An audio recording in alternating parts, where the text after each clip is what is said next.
안녕하세요. 저는 결혼한 지 5년 된 여자입니다. 저희 남편 집안은 남자만 2명인 집안이에요. 저희 남편이 장남이고 밑으로 남동생 하나 있어요. 시아버지께서는 남편이 20살 무렵에 사고로 돌아가셨다고 하네요. 그래도 원래 시댁 집안이 잘 살아서 월세 나오는 건물도 있었고, 그걸 팔아서 애들 학비도 하고 이래저래 잘 살았나 봅니다. 저희 결혼할 때 집도 한 채 해주셨어요. 남편과 저는 둘 다 맞벌이 부부로 각각 다니고 있고 자세히 말씀은 못 드리겠지만 둘이 월급을 합치면 그래도 매월 1200 정도는 법니다. 그러다 보니 결혼하고 나서도 서로 일을 그만두지 못했고 제가 아이를 출산하고 육아휴직을 쓰고 난 뒤로는 돌보미 아줌마를 구해서 생활을 했고 그냥 퇴근하면 누가 먼저랄 것도 없이 서로 청소를 하고 그랬어요. 그렇게 꾸준히 계속 맞벌이를 하면서 밖으로 샌다 이런 것도 없이 솔직히 말하면 남편이 저희 집에서 육아 가사에 훨씬 더 도움이 많이 됩니다. 제가 다니고 있는 회사 업무의 특성상 저녁 늦게까지 들어올 때가 많아서 남편이 아이와 함께 있는 시간이 많거든요. 그만큼 남편은 자상하고 시어머니도 진짜 좋은 분이세요. 경제적인 것뿐만이 아니라 저희 집안에도 우리가 생각나서 청거물 시장에 간 김에 제철 과일이나 맛있는 걸 사서 신경 써서 보내주시고 저희한테도 종종 보내주실 정도였어요. 그런 식으로 음식이며 물건이며 본인 것만 사시는 게 아니라 항상 가족을 먼저 챙기는 분이셨거든요. 솔직히 저는 5년간 살면서 시어머니가 이상하다거나 싫다거나 또한 저에게 과한 요구 같은 것을 하신 적이 없었거든요. 근데 2년 전에 먼저 들어온 동서는 그게 아니었나 봅니다. 일단 동서는 저희 부부에게 자격지심이 참 많았어요. 부가적으로 말하면 도련님부터 고졸입니다. 도련님은 남편과 달리 공부에 취미가 없다고 했고 그렇다 보니 도련님은 고등학교를 졸업하자마자 대기업 계열의 공장에 취직해서 돈을 벌었다고 하더군요. 그래도 근속도 오래되어서 돈도 많이 벌고 모은 돈은 많다고 했습니다. 그런 도련님이 한 여자를 만나서 결혼하겠다고 데려온 동서는 학교 선생님이라고 하더군요.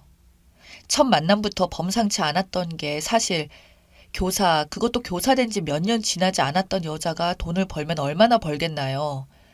동서는 처음 봤을 때 동시에 첫 복장부터가 진짜 머리끝부터 발끝까지 명품으로 도배를 해놨더군요. 시어머니도 그걸 모르는 게 아니다 보니 동서를 보고 인상을 좀 쓰시더군요. 그렇다고 동서가 부잣집 딸이라던가 그런 것도 아닙니다. 그냥 그런저런 평범한 집안이었고 교육직을 하는 딸 하나 믿고 모은 돈 하나 없이 그냥 여행을 취미로 하고 다니더군요. 끌고 다니는 자동차도 다들 비싸다는 미니쿠퍼라는 외제차까지 사서 타고 안 봐도 얼마나 허영심이 뻔한지 혀가 내둘러지더군요. 그래도 도련님이 마냥 좋다는데 어쩌겠습니까? 저희 남편한테 말리라고 압력도 넣어보고 했거든요.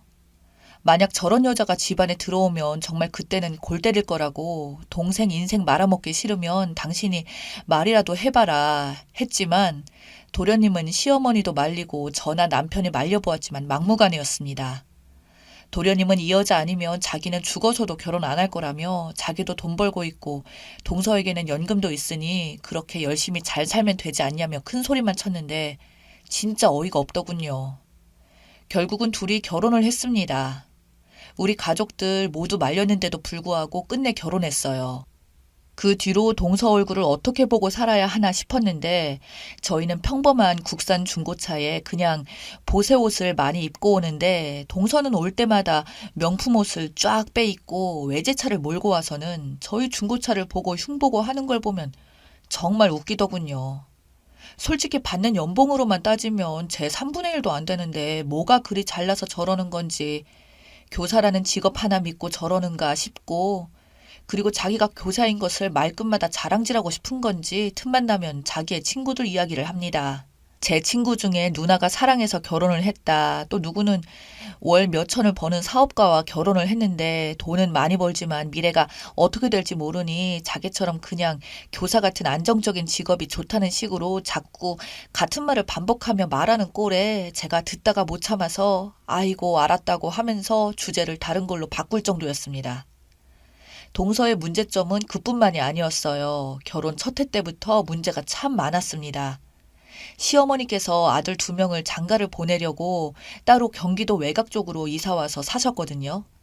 동서는 그거 가지고 시댁에 와서는 시골까지 오는데 올 때마다 참 도로가 거지 같다며 꼭 이런 데 사셔야 했냐고, 집 근처면 얼마나 편하고 좋겠냐며 시어머니께 은근히 불평불만을 말하면서 따지고 들었고, 지난번에 보내주신 과일도 상태가 좀 별로였다고 말하는데 옆에서 듣고 있던 제가 어이가 없더군요. 아니, 공짜로 받아먹는 주제에 어쩜 저리 당당히 말할 수 있는지. 그 이후로 제사 때문에 모였을 때도 자기 집은 제사 같은 건 안 지낸다고, 왜 이런 고리타분한 걸 하냐며 죽은 사람은 죽은 사람이고 산 사람은 산 사람이지, 정말 이렇게 시간 보내는 게 너무 아깝다며, 옆에서 음식 만들 줄도 몰라 저랑 시어머니가 열심히 만든 음식을 나르면서도 어디서 불만들을 토해내는지 진짜 듣고 있자니 짜증이 올라와서 그만 좀 하라고 말할 정도였어요. 그런 동서 때문에 매년 진짜 명절날 시댁에 가는 게 싫어질 정도였습니다. 남편도 동서라면 학을 뗄 정도로 싫어했고요. 그런데 이번 증조 할아버님 제사가 3달 전이었는데 그때 아주 최악의 일이 벌어졌습니다. 그날 동서는 또 뭐가 그리 불만인지 올 때부터 화가 난 표정으로 씩씩거리면서 오더군요. 제가 그래서 무슨 일이냐고 물어보니 원래 여행을 가기로 했었는데 남편이 아버지 기일을 까먹고 예약을 해버려서 여행 가는 건 모두 취소하고 위약금까지 물어줬다며 성질을 내는데, 한편으로는 이해가 안 됐습니다. 기일을 까먹은 동서 부부의 잘못이기도 했지만 여행 가려다가 취소되고 돈까지 날리면 기분 좋은 사람이 어디 있겠냐 싶어서 동서에게 그냥 속상하겠다며 다독여줬어요. 그러나 동서는 자신의 주체 못할 정도로 기분 나쁜 감정을 어떻게든 펼치고 싶었나 봅니다. 제사상의 음식을 같이 나르며 상을 차리고 있는 도중에 아직도 씩씩거리는 동서가 음식을 나르면서 혼잣말로 말하기를, 이 미친 시어머니 때문에 내가 이런 헛짓거리를 매년 하고 있다니, 하늘도 무심하지, 그냥 빨리 데려갈 것이지 언제까지 내가 이 짓거리를 해야 하는 거야? 라고 동서가 말하더군요. 전 순간 제가 잘못 들었나 싶어서 동서를 빤히 쳐다보는데 동서는 저를 쳐다보면서, 왜요 형님? 형님도 제사만 없으면 이 짓거리 안 하고 좋지 않아요? 시어머니 죽으면 재산도 물려받고 서로서로 좋은 거 아니에요? 라는데 저는 너무 어이가 없어서 멍하니 있었어요. 마침 동서 뒤에 시어머니가 넋이 나간 표정으로 우리를 쳐다보고 있더군요. 순간적으로 저는 눈이 확 돌아서 동서의 뺨을 때렸습니다. 그러자 동서는 미쳤냐고 어디 감히 자기 얼굴에 손을 대냐며 자기를 낳아준 부모조차도 자기한테 손 한 번 댄 적 없다고 경찰에 신고할 거라고 악을 쓰는 동서. 그런 동서의 소리에 올라오게 된 도련님을 보고 저는 동서의 얼굴을 가리키며 전현 2번 다시는 이 집구석에 들이지 마 라고 했더니 제 남편도 도대체 왜 그러냐고 말렸어요. 이미 시어머니께서 동서의 말을 듣고 큰 상처를 받으셨기에 동서가 했던 말 그대로 대신해 주었습니다. 그러다 저희 남편은 그 말을 듣더니 노발대발했고, 눈이 돌아간 동서는 아직도 자기가 잘했다고 큰 소리를 떠들어댔고, 동서는 도련님을 데리고 나가는 걸로 일단 상황은 마무리되었어요. 그 이후 시어머니께서는 상처가 너무 크셨는지 저희를 보고도 일단 돌아가라고 하셨습니다.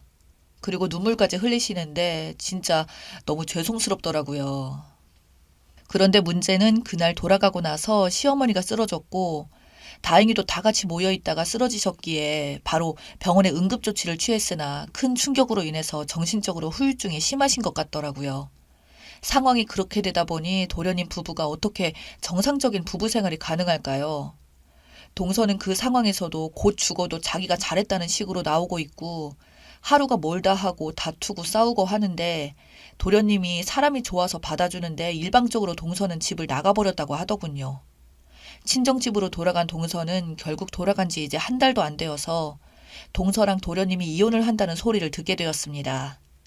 결혼한 지 얼마 되지도 않았고 아직 아이도 없었기에 다행이라면 다행이라, 이혼하는 건 그리 큰 문제가 아니었죠. 여기서 근데 동서네가 도련님을 보고 위자료로 글쎄 1억을 달라고 했다네요.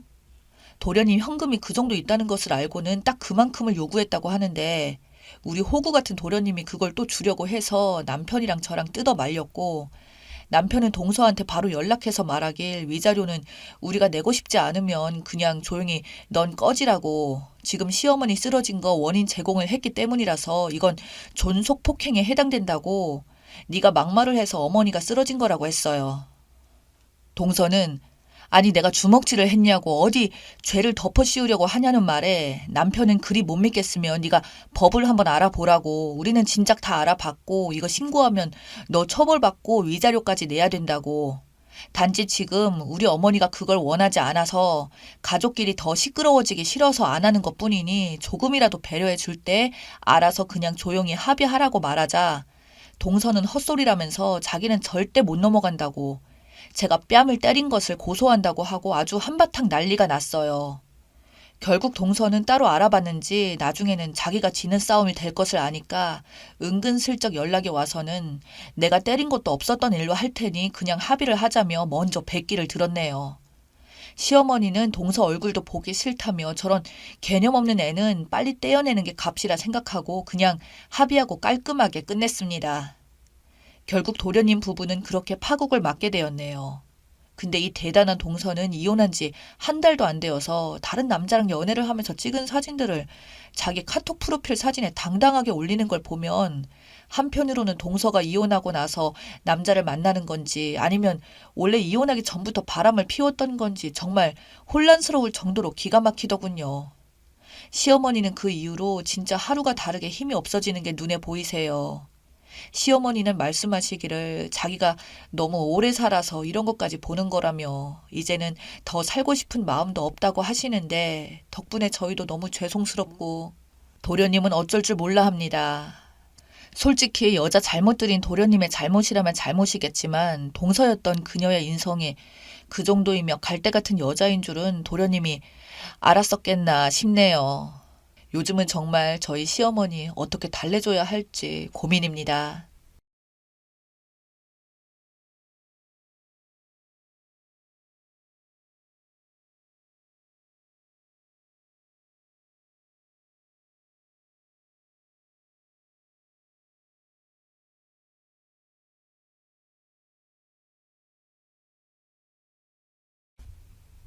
안녕하세요. 20대 후반의 여성입니다. 제가 현재 예비 신랑을 만나게 된 것은 1년 반 정도 되었습니다. 친구 소개로 만난 예비 신랑은 사람이 참 반듯하고 매너 있는 남자였습니다. 하는 일도 여러 가지 사업을 하며 유능한 사업가라고 친구가 소개를 해줬고 저는 그런 줄로만 알고 있었습니다. 왜냐하면 예비 신랑의 돈 씀씀이들이 돈에 별로 구애받지 않게 쓰고 다녔고 몸에도 명품들을 걸치며 외제차를 타고 다니는 것 등 너무나도 자연스럽게 그런 부분들이 몸에 배어있는 남자였죠. 그냥 원래 이렇게 사는 사람도 있구나 싶었습니다. 제 월급으로는 이런 생활 같은 거 꿈에도 꿔보지 못했으니까요. 저는 직업이 항공사 스튜어디스였습니다. 예비 신랑은 제가 비행기 스케줄에 따라서 시간을 내어 해외까지 따라와서 같이 여행도 하게 되고 일은 안 나가봐도 괜찮냐고 하니까 자기가 회사를 탄탄히 다져놨기에 이 정도는 괜찮다며 웃으면서 지내더군요. 그렇게 1년을 연애를 하니 저도 이제는 이 남자의 생활에 많이 맞춰져 있었고 주변에서도 저를 부럽다며 언제 결혼하냐고 말을 했었죠. 저희 집에서도 제가 30살 넘기기 전에 좋은 남자랑 만나고 있는 거면 그냥 빨리 결혼하라고 말씀하셨고 그 때문에 예비 신랑을 저희 집에 먼저 소개를 시켜드렸습니다. 예비 신랑은 집에 올 때 고가의 부모님 선물들과 제 여동생 선물까지 사들고 와서 환심을 사며 부모님과 제 가족들을 살살 녹였었죠. 저희 부모님도 딸 결혼 잘 시키는 것 같다며 좋아하셨습니다. 그리고 얼마 지나지 않아 저도 예비 신랑 집에 인사를 드리러 가니 고위직으로 일 다니신다는 예비 시부모님은 저를 보시자마자 인사의 말보다 그저 아들의 어떤 부분이 좋으냐고 물으시더라고요. 그래서 저는 예비 신랑의 다정다감하고 잘 챙겨주는 능력도 좋은 남자가 가정에도 충실할 것 같다고 답변했습니다. 예비 신랑의 가족은 위로 큰 형이 한 명 있었고 그 큰 형은 의사라고 하더군요.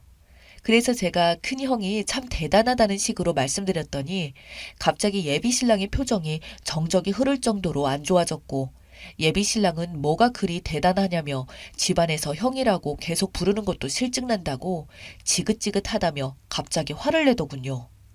그래봐야 돈도 자기보다 못 번다고 말하길래 저는 갑자기 이 사람이 왜 이렇게 화를 내지 생각이 들면서도 그때는 자리가 자리였던지라 그냥 그런가 보다 하고 넘어갔었죠.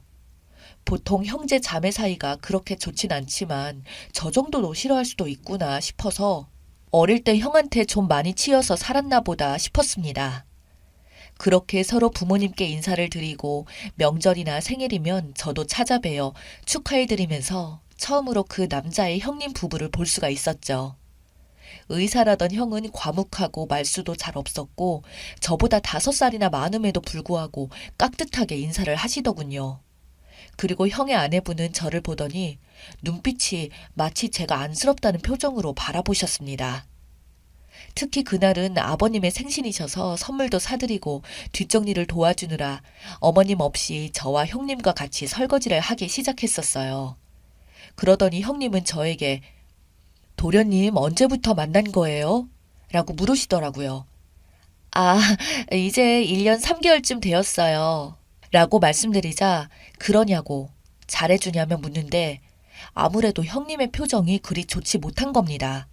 그러시면서 저에게 사실 하고 싶은 말이 있다며 뭔가 말을 하려는 찰나 어머님이 오셨고 그 뒤로는 아무 말 없이 있다가 돌아가시더군요. 그날 그렇게 형님과 첫 만남 이후 형님이 자꾸 마음에 쓰였습니다. 형님의 표정과 저에게 하려고 했던 말이 무엇인가 싶었지만 그 이후로 형님과 마주치는 일은 없었습니다. 저희 상견례는 그렇게 마치게 되었고 저희는 진짜 부부가 되기 위해서 엄청 바쁘게 서두르기 시작했죠. 결혼식 박람회라는 박람회에는 다 돌아다녔고 결혼식장도 잡고 그 와중에 예비 신랑은 이런 걸로 여자와 다툼해봐야 서로 싸움만 날 테니 뭐든지 그냥 당신이 원하는 대로 하라고 하더군요. 그렇게 친구들도 부러워하는 결혼식을 한다고 청첩장 만들어서 주변 지인들에게 돌리고 있던 찰나에 갑자기 예비 형님한테 연락이 왔습니다. 어느 날 모르는 번호가 문자가 왔길래 문자 내용을 봤더니 저에게 저번에 못해준 말이 있다며 통화 가능하냐는 것이었습니다. 저는 그래서 바로 전화를 드리면서 어쩐 일이냐고 했더니 진짜 그날부터 말할까 말까 정말 고민 많이 했는데 남편한테 물어서 전화번호를 알아내서 이렇게 연락하게 되었다고. 근데 같은 여자로서 참 알고도 지옥 가는 모습을 두고 볼 수가 없었다며 지금도 연락하는 게 맞는지 모르겠지만 이 이야기는 꼭 하고 싶었다며 저를 좀 보자고 하더군요. 저도 항상 찜찜했던지라 일단 부랴부랴 차려입고 바로 나갔습니다. 그렇게 밖에 나가서 어느 작은 카페에서 만난 형님은 저에게 충격적인 이야기를 했습니다. 형님은 저에게 말씀하시기를 도련님이 저에게 어떻게 해주냐면서 혹시 돈을 많이 쓰고 다니는 걸 아는지 돈 많은 허세는 안 부리는지 등을 물어보더군요. 저는 그래서 말씀드리기를 사실대로 말씀드리면 어느 정도 그런 성향이 많다고 하니까 그거 사실 모두 빚일 거라고 하더군요. 그래서 저는 무슨 말씀이냐고 너무 놀라니 도련님이 집안에 사실 골칫덩어리라 공부도 못하고 자격지심 덩어리라서 어릴 때 해외로 유학을 보내놨더니 허세만 잔뜩 들어서 20살 때부터 여자친구 만날 때마다 최고급 호텔 전전하며 놀다가 그거 다 대출이라서 집에서 갚아주고 장난이 아니라고 하더군요. 게다가 심지어 실제 사실혼 관계도 있다며 자기 남편 소개로 간호사와 결혼식도 했었는데 혼인신고 없이 살다가 6개월 만에 파혼하게 된 남자라고 그런 것도 다 알고 있냐고 하더군요. 저는 그저 멍하니 큰 충격에 휩싸여 제가 아무 말도 못하고 있자 형님은 제 얼굴을 진지하게 쳐다보시면서 한숨을 푹 쉬더니 그것뿐만이 아니라 그 여자랑 헤어지면서 자기 남편도 병원에서 망신당했다고. 문제는 그렇게 헤어지고 몇 달 되지 않아서 새로운 여자를 사귀었는데 그 여자랑 결혼하겠다고 임신한 여자를 데려왔었다고. 그렇게 결혼 한 해 만에 했다가 파토 났었는데 여기서 더 황당한 것은 그 여자가 알고 보니 술집에서 만나서 애인 사이 하다가 임신하게 되니까 집안에 데려와서는 결혼한다고 했던 거라고. 처음부터 술집 여자인 줄 알고 결혼하려고 해서 시부모님도 넘어갈 뻔했는데 거액의 합의금 주고 끝낸 거고 예비신랑 자체가 한량의 쓰레기에 말만 허풍에 가득 차서 사업한다는 것도 모두 거짓말이고 실제 사무실 가면 아마 임대 사무실 방 한 칸짜리 빌려놓고 출근도 제대로 안 하는 놈이라고 하더군요. 그래서 저는 절대 그럴 리가 없다고 제가 사무실 찾아가 본 적도 있다니까 그 사무실은 아는 형 사무실을 같이 쓰면서 있는 곳일 거라고 매번 주식 같은 거에 손대서 돈 다 까먹고 결혼한다고 시부모가 해준 집 담보로 대출받아서 주식 손대다가 싸그리 다 그것도 날려먹고 이번에도 저랑 결혼한다고 데이트한다고 쓴 대출금 좀 갚아달라고 말을 했다더군요. 시부모야 아들 사랑이 넘쳐서 그런 놈이라도 어떻게든 결혼시켜야 정신 좀 차릴 거라며 아들과 저를 속이고 있는 거라고 하더군요. 이같이 너무나도 엄청난 사실에 저는 아무 말도 못하고 그 자리에 멍하니 서 있었습니다. 형님은 제 표정을 보더니 자신이 말한 사유 중 하나만 해당돼도 이혼 사유 해당될 텐데 이 많은 게 종합적으로 모인 남자랑 결혼하게 된다면 한 여자 인생이 망가지는 건 시간 문제고 자기도 이런 이야기를 하기 전에는 정말 많은 고민을 했다고. 근데 이렇게라도 말 안 하게 되면 이 사기 결혼에 자기도 없잖아 동참하게 되는 것 같다고. 그리고 제가 너무 불쌍해 보였다고 저에게 이런 말해준 거 아시면 시부모님도 아마 난리 날 거라며 혹여나 파혼하게 되더라도 자기 이야기는 절대 안 해줬으면 좋겠다고 말씀하시더군요. 그렇게 형님과 헤어지고 그때부터 무슨 정신으로 집에 들어온지 모르겠습니다. 결혼식 날짜는 이제 몇 달 뒤로 다가오고 있었고 저는 결혼식 할 거라고 퇴사까지 이야기해놨던 참이었거든요. 예비신랑이 결혼하면 그냥 회사 퇴사하라고 했었으니까요. 그때 많은 고민 끝에 아이를 가지게 되면 아마도 장시간 비행기를 타고 다니는 것도 문제가 있으니 고민하다가 그러기도 했었죠. 누구보다 행복한 결혼식을 할 거고 결혼 생활을 할 거라고 믿었는데 이런 일이 저한테 생길 줄은 상상조차 못했습니다. 결국 며칠 혼자서 끙끙 앓다가 큰 스트레스 때문인지 제가 쓰러져 병원에 입원까지 하게 되자 부모님이 도대체 무슨 일인데 그렇게 힘들어하냐며 물으시길래 그때 그냥 모두 다 털어놓았습니다. 그러자 아버지께서는 그 모든 말을 한 사람의 말만 듣고 모두 믿을 수 없으니 자기가 진실을 한번 해보겠다고 아버지 나름대로 조사를 해보시겠다고 하시더군요. 실제 아버지께서는 예비신랑의 전 부인을 찾아가기까지 했고 결국 진실은 형님이 해줬던 말이 모든 게 사실인 걸 알게 되자 친척들이나 주변 사람들에게는 죄송하지만 이 결혼식을 도저히 진행하면 안 될 것 같다고 말하며 예비신랑 측에 파혼을 하자고 말했습니다. 그 이후 예비신랑은 저희 집을 찾아와 도대체 갑자기 무슨 파혼이냐고 난리를 치기 시작했고 제가 예비신랑이 무섭다며 안 보려고 하자 저희 아버지가 대신 제 앞에 나서서 예비신랑을 앉혀두고 저희를 기만했던 내용들을 하나하나 모두 말하자 예비신랑 표정이 갑자기 썩어 들어가더군요. 그리고 당장 사기로 고소하고 싶은 게 굴뚝 같은 마음이지만 현재까지 발생된 모든 비용에 대한 부분만 그쪽에서 다 부담하는 걸로 해준다면 그저 없었던 일로 하겠다며 더 이상 얽히고 싶지 않다고 말하자 예비신랑은 오히려 큰 소리를 내더군요. 결국 저희 집에서는 그렇다면 어디 한번 해보자고 위자료 청구 소송을 진행하였고 결국 예비신랑도 따로 알아봤는지 결혼식 비용 부담뿐만 아니라 거액의 위자료까지 물어줄 것 같으니 그제서야 연락 오더니 꼬리를 내리며 없던 일로 하자며 자기들이 비용 부담한다고 말했지만 저희 부모님의 인내심도 이제는 그렇게 못 넘어간다고 위자료 반드시 받아내겠다고 해서 소송을 진행하였습니다. 그리고 여기서부터 가관이었던 것은 그 예비신랑 짐승만도 못한 새끼는 그렇게 저와 헤어지고 또 몇 달 안 돼서 그놈 카카오톡 프로필에 다른 여자랑 여행 다닌 사진을 올리고 둘이 뽀뽀하는 사진을 올리고 하는 것을 보니 진짜 정상적인 사람 새끼는 아닌 것 같습니다. 제가 그래도 제 인생을 구해준 예비 형님이었던 분 덕에 이렇게 된 거라 모든 정보는 저희 아버지가 조사해서 알아냈다고 말했습니다. 그 이후로 형님분께 따로 연락드려서 식사나 뭔가 감사라도 드리고 싶다니까 형님께서는 저에게 괜찮다고 그저 자기 이름을 말 안 해준 걸로 족하다고 혹여나 이렇게 연락하는 걸 알게 되면 자기 입장이 또 곤란해질 수 있으니까 그냥 앞으로 좋은 남자 만나서 잘 살라고 하더군요. 아, 아직도 진짜 그 일만 생각하면 소름이 돋고 이제 남자를 만나도 어떻게 믿어야 할지 모르겠네요.